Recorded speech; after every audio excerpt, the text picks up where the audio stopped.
Hi everyone, ఈరోజైతే నేను ఆకుపప్పు ఎలా చేయాలో చూపిస్తానండి నా స్టైల్లో. అందుకోసం ఒక కప్పు కందిపప్పునైతే తీసుకున్నాను.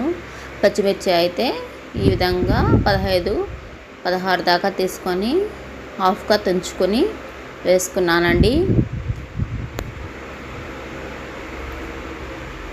అందులోనే కొంచెము పసుపు వేసుకోవాలండి. పసుపు కొంచెం వేసుకున్న తర్వాత సాల్ట్ టేస్ట్ తగ్గట్లు వేసుకోవాలి. తర్వాత టమాటాలు చిన్న సైజు 2 అండి, సన్నగా కట్ చేసి పెట్టుకొని వేసుకున్నాను. తర్వాత చింతపండు కొంచెం వేసుకున్నానండి. తర్వాత శుభ్రంగా కడిగి పెట్టుకున్న తోటకూర అయితే ఒక కట్ట వేసుకుంటున్నాను.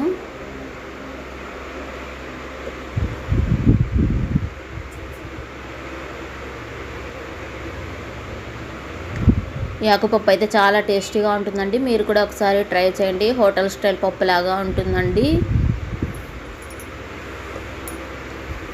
తర్వాత అండి మునిగేడుగా వాటర్ అయితే వేసుకోవాలి. ఒక 2-3 గ్లాసులు వాటర్ అయితే పడతాయండి.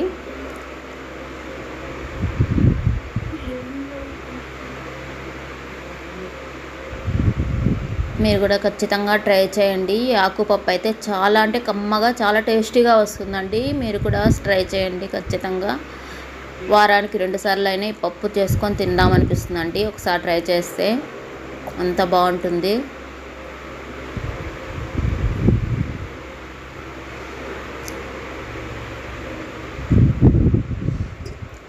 తర్వాత అండి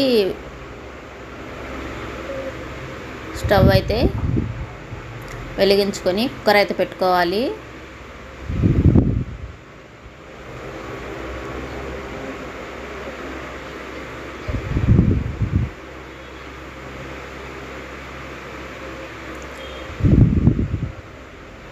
సిమ్లోనే ఉంచుకోవాలండి. కుక్కర్ పెట్టుకున్నాక సిమ్లో ఉంచుకోవాలి. సిమ్లో ఒక విజిల్ రానివ్వాలండి. సిమ్లో 1-2-3 విజిల్స్ వచ్చినాయంటే పప్పు ఎక్కువ ప్రెస్ చేసి రుద్దాల్సిన అవసరం లేదండి.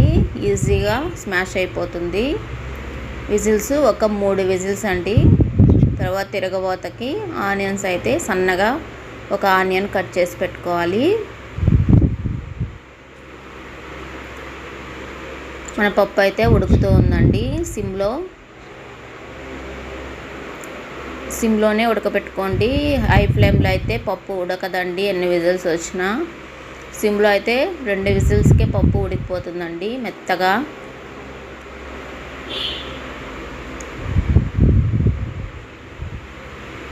పప్పు అయితే ఉడికిపోయిందండి ఈ విధంగా.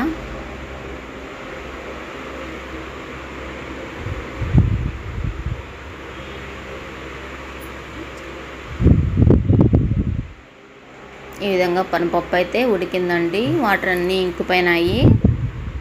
తర్వాత పప్పు దుద్దు కట్టు ఉంది కదండి, దాన్ని తీసుకొని స్మాష్ చేసుకోండి. లేకుంటే మీ దగ్గర స్మాషర్ ఉంటే దాంతో స్మాష్ చేసుకోండి. నేనైతే పప్పు దుద్దు కట్టెతో స్మాష్ చేసుకున్నాను. ఈ విధంగా చేస్తే చాలండి, స్మాష్ అయిపోతుంది. అందుకే నేను సిమ్లో పెట్టుకోమని చెప్పాను. ఇప్పుడైతే పోపు కోసము స్టవ్ వెలిగించుకొని ఒక బాండీ అయితే పెట్టుకుంటానండి.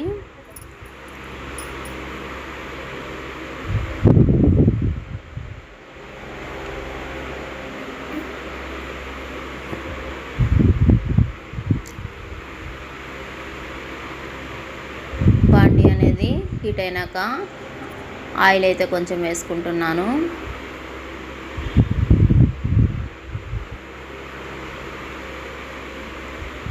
ఆయిల్ హీట్ అవ్వాలండి. ఆయిల్ హీట్ అయినాక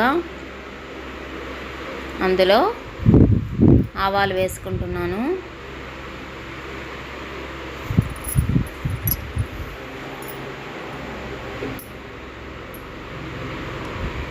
ఈ విధంగా ఆయిల్ హీట్ అయింది కాబట్టి చిటపట్లాడుతున్నాయండి ఆవాలు. తర్వాత కరివేపాకు, సన్నగా కట్ చేసుకున్న ఆనియన్స్ అయితే వేసుకున్నాను. ఇవి బాగా ఫ్రై అవ్వాలండి. తొందరగా ఫ్రై అవ్వడానికి సాల్ట్ అయితే వేసుకుంటున్నాను కొంచెము. ఇవి బాగా ఫ్రై అవ్వాలి.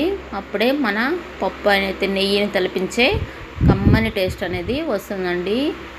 ఆనియన్స్ అనేటివి బ్రౌనిష్ కలర్లో ఈ కలర్లో రావాలండి. అప్పుడే పప్పు టేస్ట్ వస్తుంది.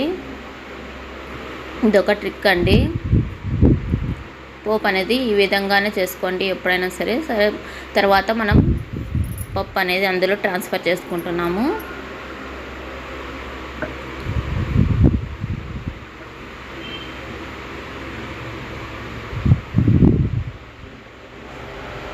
తర్వాత బాగా మిక్స్ చేసుకోండి. హోటల్ పప్పులాగా చాలా అంటే చాలా కమ్మగా, చాలా టేస్టీగా ఉంటుందండి. మీరు కూడా ఒకసారి ట్రై చేయండి. సాల్ట్ అనేది వేసుకోవాలండి. సాల్ట్ తక్కువ ఉంది, అందుకని నేను సాల్ట్ అయితే యాడ్ చేసుకున్నాను. నా వీడియో కనుక నచ్చితే ప్లీజ్ అండి లైక్ చేయండి. లైక్ చేసి నా ఛానల్ని సబ్స్క్రైబ్ చేయండి. రేణు కుకింగ్ ఛానల్ అండి. మరిన్ని మంచి మంచి వీడియోస్ కోసం ప్లీజ్ అండి సబ్స్క్రైబ్ చేయండి, లైక్ చేయండి నా ఛానల్ని. లాస్ట్లో మన పప్పు అయితే రెడీ అయిపోయిందండి. కాసేపు ఉడికినాక దించేసుకోవాలి. పప్పు అయితే ఈ విధంగా రెడీ అయిపోయిందండి. ఓకే అండి, థ్యాంక్ యూ.